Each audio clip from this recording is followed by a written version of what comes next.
भारत में मुझे लगता है इस युग में राजेंद्र पाल गौतम ने सारी पार्टियों को आईना दिखाया है। मैं कहता हूं भारतीय जनता पार्टी और आरएसएस को तानाशाह फरमान है, इन पे आप काबू कर लीजिए, नहीं आप कहीं के नहीं रह जाओगे। बीजेपी तो हमेशा धर्म की बात करती है। मंत्री पद कौन से छोटे, आप मुख्यमंत्री बनाएंगे अब उनको हम। विधायक बचे हैं ना इनके बाद 12 SC सीट रिजर्व है, वो 11 पोचे लड्डू बढ़वा गए, कहनू कह रहे बाप मंत्री बना दे भाई, अपना मंत्री बना दे हैं। और 11 में से एक हरामी यहाँ नहीं आया कहने के लिए कि जा करके जो है एक बार कही जा कि राजेंद्र तू अकेला नहीं, हम तेरी गैल खड़े। क्यों? क्योंकि चप्पल चाटने की आदत जाएगी नहीं।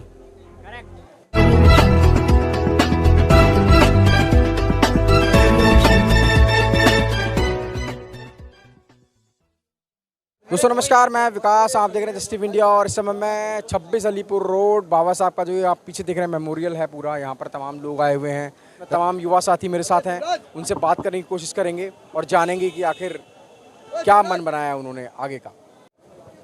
जी अभी समझ लीजिए जो इस समय ये माहौल बन रहा है पूरे देश में, भारत में मुझे लगता है इस युग में राजेंद्र पाल गौतम ने सारी पार्टियों को आईना दिखाया है।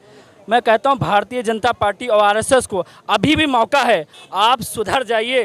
जो समाज में पूरे देश में हमारी बहन बेटियों का अत्याचार हो रहा है, हमारे समाज के ऊपर अत्याचार हो रहा है, अगर ये कम नहीं होता आने वाला समय, ये बहुजन समाज जाग चुका है। आप अपने जो तानाशाह फरमान हैं इन पे आप काबू कर लीजिए, नहीं आप कहीं के नहीं रह जाओगे। क्योंकि अब ये जो पीढ़ी है ना, जो अभी अत्याचार नहीं सहेगी। आप जिस प्रकार मानोगे, लाठी से मानोगे लाठी से मनाया जाएगा।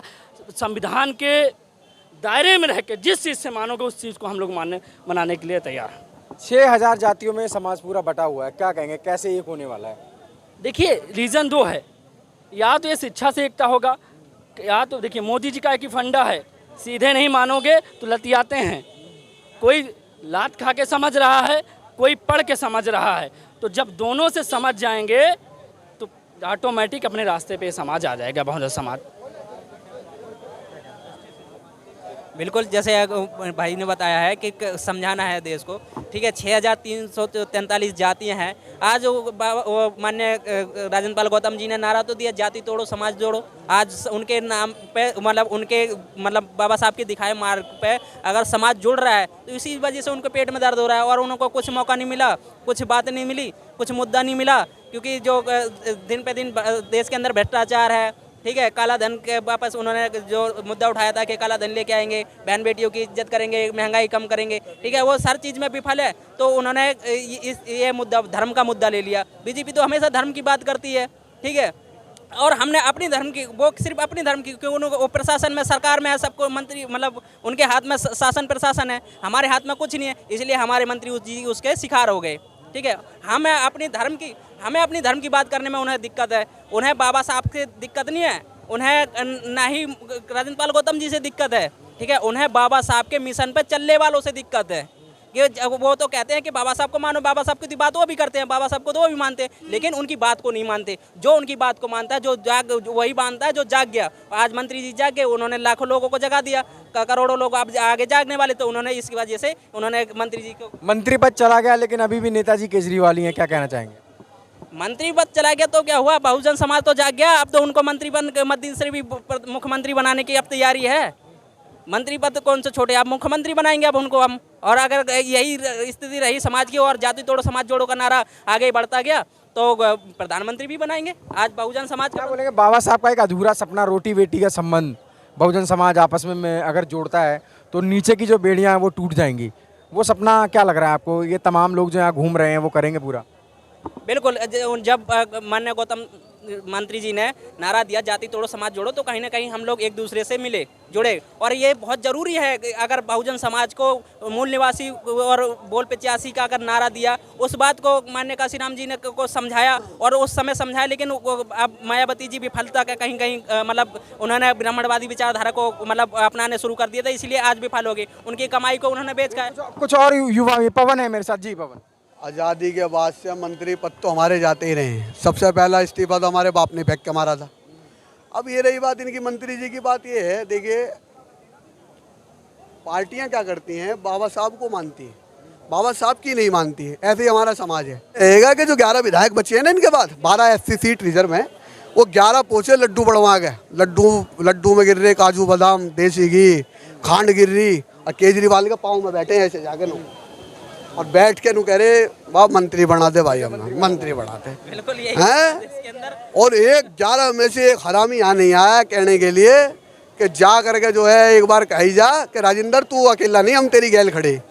क्यों? क्योंकि चप्पल चाटने की आदत जाएगी नहीं, वो आज भी लगी हुई है। अब 12 सीट है, उसमें से एक आदमी अगर ईमानदारी की बात बोला, लेकिन फिर भी मैं आपकी बात बढ़ाता हूँ पत्रकार महोदय कि मंत्री जी को अभी थोड़ा सा इंतजार करना चाहिए था। जब हमारा RSS का छोटा रिचार्ज कहता खुद कि इस्तीफा दे, तूने 22 प्रतिज्ञा दोहराई है, तब समाज निकलता तो कुछ और मजा आता। और मंत्री पद पर तुम इस्तीफा देख के कौन सा तुमने तीर मार लोगे? तुम बैठ गए, वो दूसरा दलाल ले आएंगे बिठाने को। तुम थे तो कुछ सुनाई भी थी, अब तुम्हारे रहने से वो भी ना होने की। अब रही बात ये जो तुम्हारे विभाग हैं, हमने कहा अनुसूचित जाति आयोग का गठन होना चाहिए दिल्ली में, उसकी कोई सुनवाई नहीं। दिल्ली में जो एट्रोसिटी होती है उसके लिए तुमने क्या कर रखा, उसके कोई पता नहीं। लोग बहनचो यहाँ का 5-5 हज़ार रुपये का लोन लेकर भाग जाते हैं हवाई जहाज में बैठ के, यहाँ 50 हज़ार का लोन नहीं मिलता हमारे आदमी को, उसकी कोई सुनवाई नहीं। तो कर क्या रहे हो? आपने इस्तीफा दे के क्या करा? देना ही नहीं था, रुला देते साले को, क्या था। अब हमारा सत्तू जेल में है, वो क्या नाम है जी उसका, सत्येंद्र सिसोदिया भी इधर उधर है। क्या उन्हें कोई पकड़े है? अभी पुलिस पहुंच जाए उनसे पूछताछ करने, इधर 4 वो बिठा देगा प्रवक्ता मीडिया के सामने जवाब देने के लिए कि क्यों पुलिस पहुंची है, क्यों दमनकारी नीति हो रही है। राजेंद्र गौतम के बारे में SC विधायकों ने भी एक जरा से मुँह से ये तक नहीं बोला कि राजेंद्र अकेला नहीं है, हम उसके साथ खड़े। उसे पूरा अकेला कर दिया, उसकी पार्टी का भी कोई स्टैंड नहीं है। अभी राजेंद्र जी का थोड़ा मोह है आम आदमी पार्टी में, अभी उन्होंने केजरीवाल जी को नेता माना हुआ है, तो भाई उस बारे में तो हम भी अभी कुछ नहीं बोल सकते। तो सवाल तो मेरा वही है कि समाज के लिए उन्होंने इस्तीफा दे दिया, लेकिन नेताजी अभी भी केजरीवाल हैं। तो वही तो दिक्कत है।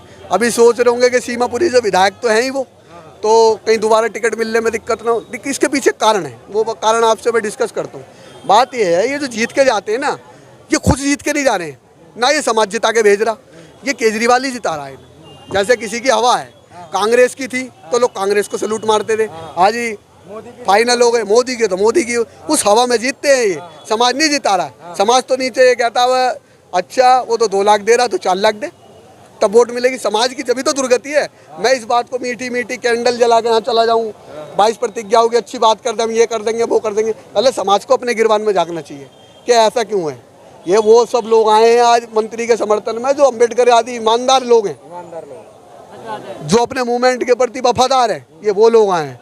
जो लोग मजे मारने वाले वो लग रहे लाइन में। इसके पीछे ही केजरीवाल की कोठी है, या हमारे बाबा साहब की है, इसके पीछे मुख्यमंत्री की कोठी है, वो वहाँ लाइन लगा रखी है, 11 गाड़ी खड़ी है, देखो किसका नंबर आ जाए। सब सलाम मारने वाले।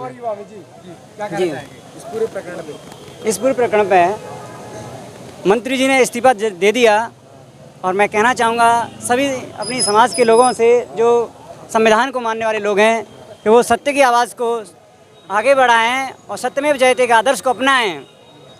जैसे आज हमारे साथ जो शोषण का कार्य चल रहा है, जो देशद्रोही ताकतें हैं हमारे देश को पीछे ले जाने का काम और गुलाम बनाने का काम कर रही हैं, ये उसी का एक उदाहरण पेश किया उन्होंने कि मंत्री जी को आज़ादी के इतने साल बाद भी इस्तीफा खींच लिया, जिन्होंने अपने धर्म में जाने की इच्छा जाहिर की। और हमें संविधान का आर्टिकल 25 इस बात की सूचना देता है कि कोई व्यक्ति अपने धर्म में कोई भी धर्म अपनाने के लिए स्वतंत्र है, लेकिन उनके साथ ये जघन्य अपराध है।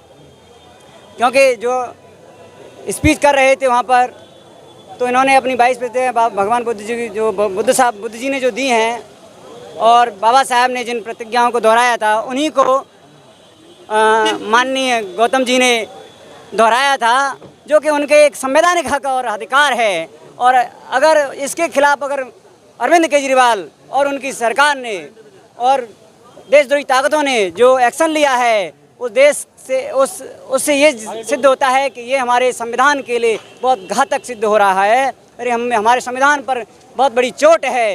इन ताकतों से हमें डट कर मुकाबला करने की ज़रूरत है, तभी हम एक अच्छा भारत बना सकते हैं, एक विश्व के पर्दे पर अपने भारत को एक विश्व गुरु बना सकते हैं। धन्यवाद। जय।